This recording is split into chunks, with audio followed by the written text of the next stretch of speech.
Cool. So 2026 is going to be such an exciting year for brands in social media. We've never had more power to create brilliant content. We've never had more data to plan it with, and we've never had as much emphasis on social as a channel. Of course, with all of that extra kind of possibility comes increased responsibility as well.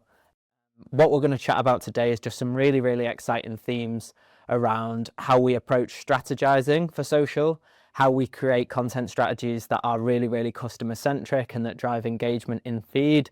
We're also going to touch upon the ways in which we facilitate that from a content perspective. So we know, and you guys will definitely know, that we can create content quicker than ever before, which means we've got greater expectations. So how do we create content that really resonates with our audiences?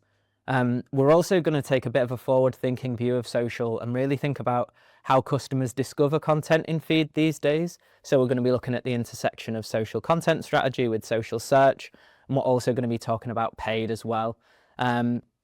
Finally, what we'll be doing to kind of link into the other topics that we've been talking about is really just keep a really close focus on measurement and talk about how you guys can show the results to your senior stakeholders that really matter. And we're really going to delve into what understanding social success in 2026 looks like, going beyond vanity metrics like follower growth and likes, comments and shares to really understand the true value of social for your brand, not just from a brand awareness perspective, but right through the funnel into commercial return as well. So really excited.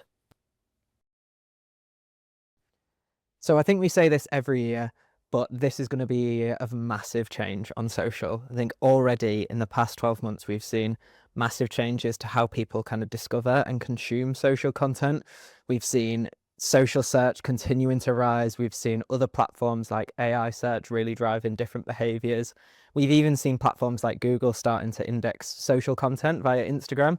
And I think what that means for our clients and our brands is that they're really going to have to think about how they show up consistently in all of these spaces. And I think 2026 is absolutely going to be about how do we help clients plan to show up in that space. What would you say that the kind of starting pillar of kind of consistent social planning is?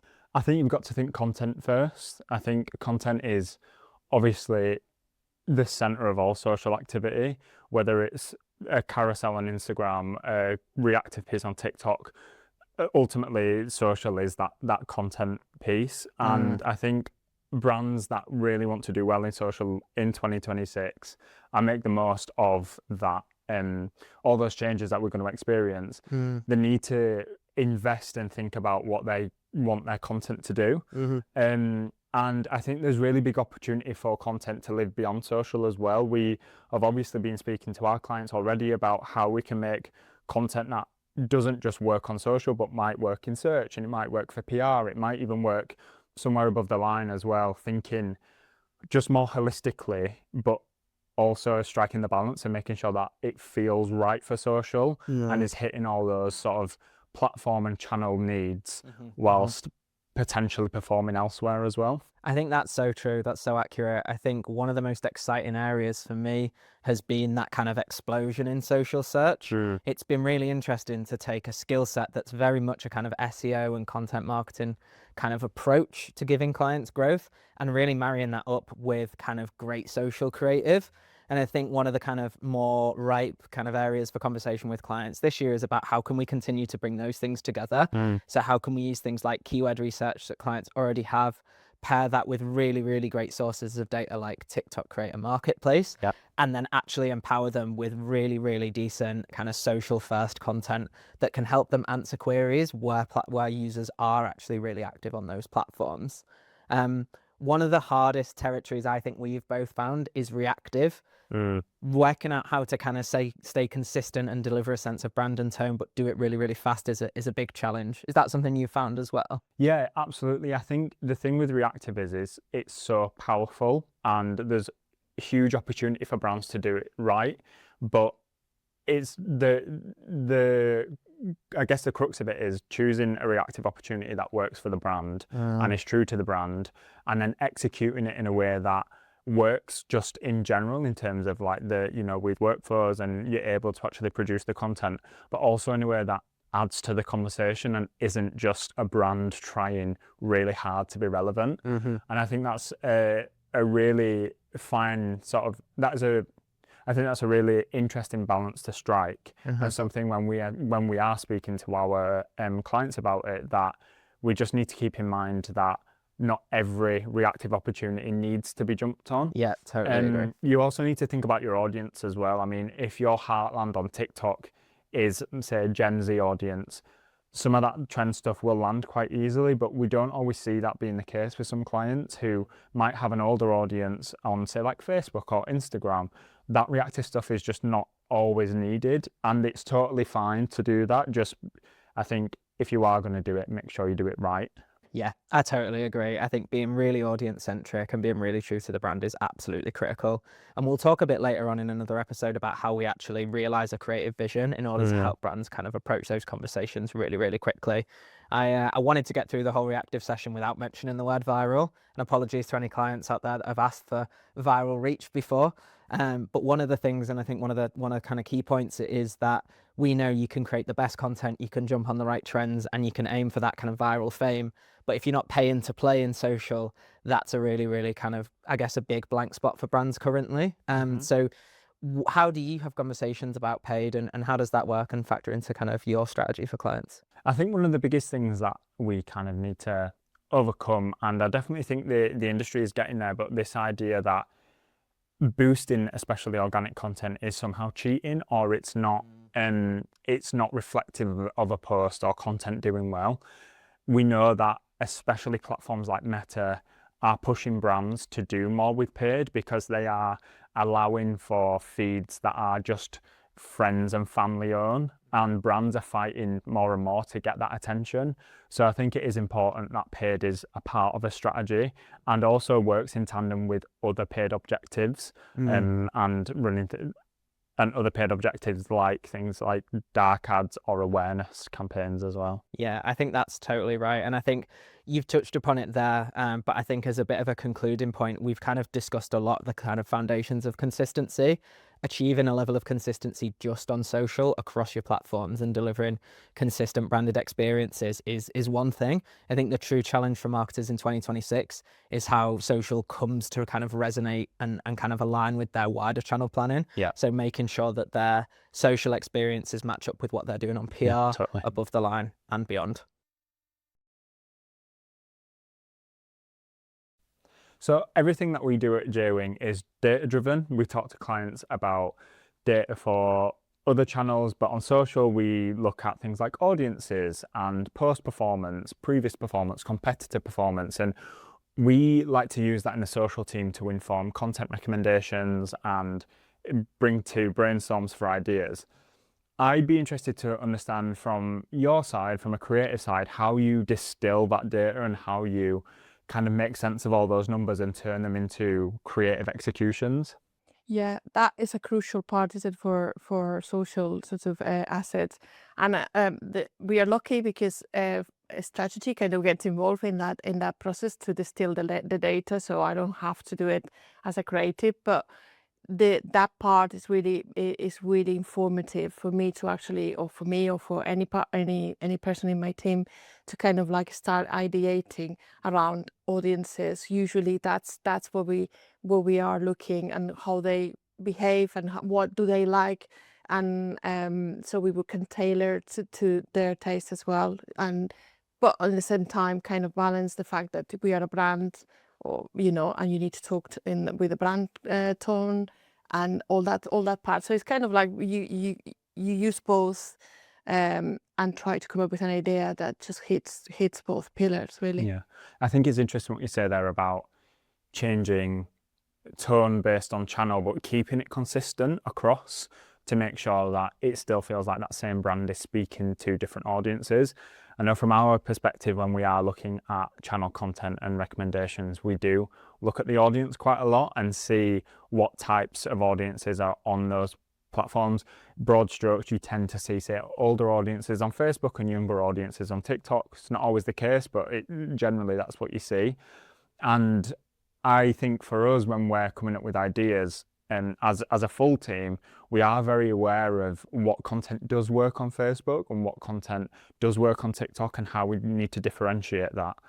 I guess my question would be to you is how you create in sort of the creative process, how do you make those differentiations clear? Is it native functions, for example, or do you think that it's perfectly fine to have the same piece of content shot in a completely different way for different channels? I think that ideally, I think the last thing that you said is how I will approach it, because every channel has their differences, and especially nowadays, it is not like, the whole thing is the same for, you can go with one post to all of the platforms. So definitely tailor it to, again, we repeat this, but it's to your audience and who is in your community Yeah. in those platforms, and which possibly they are quite different from Instagram to TikTok to LinkedIn. I mean, LinkedIn is part Yeah. of the remit Of course, now, yeah. and you might just show up differently there because you have a different type of audience there. So I think that that's the most important part, and that's how we I think that's where we start really, because you will find inspiration looking at other brands, maybe your competitors. You kind of look at what they're doing and try not to do what they're doing. Mm. That's another part of it, just kind of differentiate yourself as much as you can Yeah. from everybody else in each platform. Yeah. I think it's really interesting what you say about LinkedIn, especially given how that platform has changed so much over the last few years, and now it, in some respects, feels very much like a consumer channel in the same way, like say an Instagram or a Facebook might, but still retains that really strong B2B messaging. And I think that's something that we need to keep in mind when we look at things like reactive, or we want to jump on trends and those kinds of that kind of activity, is how we do that in a way that stays true to platform, stays true to brand, but is also efficient and means that we can jump on things quickly. Do you think that brands need to sort of invest more in that process? I know from my perspective, sign-off times could do with sort of being speedier so that we can jump on those conversations, but as well, you do need to consider editing time for video or shooting, finding people to be involved. Yeah. From a creative standpoint, do you think that there's a way to sort of help brands within that, whether it's media training on camera, things like that? Yeah, I think all the stuff that you said, so true.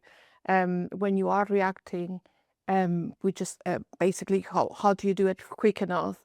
But I think that the way that you do it is like know very, very much who you are as a brand, who are your audience. And if you know that and you take a little bit of moment before you react to say, is this something I want to react to? I think that's really important as well.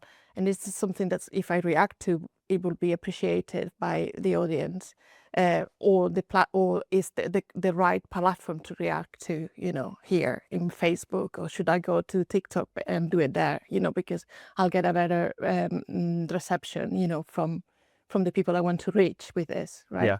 I think that's the most important thing. Just kind of take us. If you have your house in order, you will be able to just really quick react to something that you want to kind of participate in. Yeah, no, completely. I think it is very much obvious where that the data and insight, the more functional stuff like production requirements and, like you say, getting the house in order, and then that creative ideation come together and then hopefully produce something that you already know will perform well because you've got the data to back it up, you've got your brand there throughout, so ultimately you are providing something that your audiences will enjoy. Yeah, and then you get your cameras ready, like for this sort of thing. You don't need to have like a massive production company behind it. You just can be your employee doing some, quick interviews to someone on a phone or with a mic. Yeah. So don't get scared, by all that 100%. Because it doesn't need to stop you to react to anything that you think is worth reacting to as a brand. But first of all, just have your strategy in place first. And I think if you have that, you can fly quickly. Yeah. Great. Sound. So we've heard from lots of different people today, and predictions for 2026 when it comes to social, we absolutely cannot stop without talking about paid. In my experience, working with lots of brands of lots of different sizes, you can have the best content strategy in the world, you can have brilliant, lo-fi, really on point channel creative, but if you're not paying to play, ultimately your content isn't going to be seen by the right kind of people. As more of a paid specialist, how do you think the kind of changing landscape of social impacts what you're doing from a targeting and an audience perspective? Yeah, I think audience strategy is super important, and you've got to bear that in mind across both organic and paid. So when sort of coming to our audiences, we need to remember that the kind of primed and warm audiences of organic, they've chosen to follow our brands, they've chosen to kind of be a part of our community. Paid, they don't have that. They're not primed, they're not warm, they're not colder, and you have to get out and be a bit kind of bolder in terms of your approach to kind of a cold audience that you've not, like a prospecting that you've never been in front of before. And do you think then that I guess is a really important marriage of having the right kind of targeting and the right kind of insight going in, but also the right kind of content fit for those audiences? Absolutely. So obviously these platforms are pushing that kind of lo-fi, entertaining, kind of always video first content. And you can use that across paid, but there are subtle differences that you need across your paid and your organic content. You can have the same kind of core message and the kind of same core approach, but it's really understanding the key principles between sort of branding in the first 3 seconds, for example, which makes it really distinctively a paid ad versus organic, where, you know, they don't want to be sold to. I think that's really interesting. We've actually chatted a lot about consistency, and I think that's a running theme of this episode. You know, how are we thinking about consistency right at the start when we're planning, and how is that filtering through to the kinds of assets that we're creating and also the kind of audiences that we're targeting? I think one of the biggest challenges for brands in 2026, and let me know if you agree, is creating consistency between our kind of, I guess, more premium or more commercial feeling paid ads and our organic content strategies. Would you agree with that? Absolutely. I think it's really understanding the role as like a holistic social journey rather than just looking at them in total isolation. If you're boosting, for example, an organic post in isolation without any kind of consideration of the wider paid strategy, you're likely to cannibalize, you're likely to inflate your own metrics, you're likely to, you know, pollute across your audiences. So you really need to kind of consider where you're going to activate boosting within a wider paid strategy. Yeah, I think that's so critical. And I think definitely reflecting on some of the conversations and the kind of campaigns that we've planned together across brands, it's always a really interesting mix, isn't it? Because we're working with a large range of clients from kind of more creative and strategic backgrounds through to, I guess, more kind of, I guess, paid focused and commercial clients. And I think it's really interesting. And one of the challenges for agencies next year is going to be thinking about how we think about KPIs that kind of satisfy all of those clients.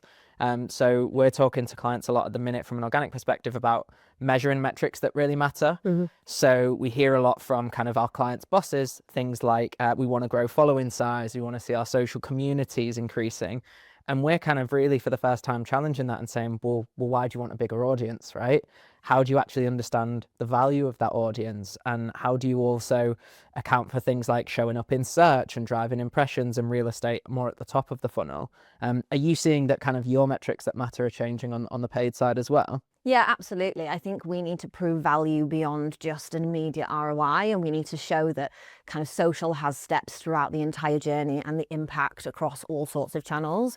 We're really using things like search lift studies, for example, to be able to show that impact across organic and paid, like Google searches, for example. We really need to be able to have that beyond just what we can see in platform and really understand the impact that it's having in the wider ecosystem. I think thinking beyond in platform is such a critical thing for 2026. I know some of the campaigns we've worked on, we've been lucky enough to have kind of really advanced brand tracking, and we've been able to see, you know, right from inception of content idea through to creative, through to final results, how things can impact things like ad recall, how we're doing with focus groups. And I think brands really need to think about, yes, absolutely, the in-platform metrics are vitally important. You know, the ROAS on social campaigns is vital as well.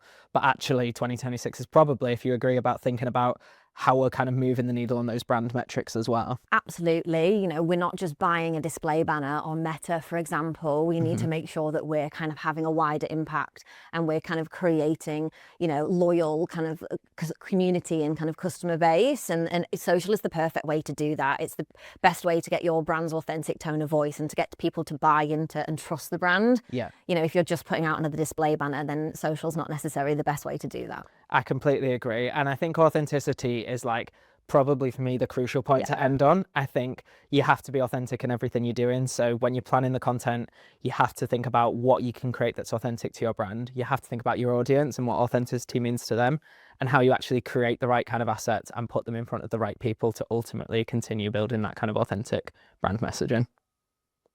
Well, I don't know about you, but this has been a great conversation. I always enjoy sitting down and just smashing together creative brains and paid strategists. Yeah, thanks so much. Thank you.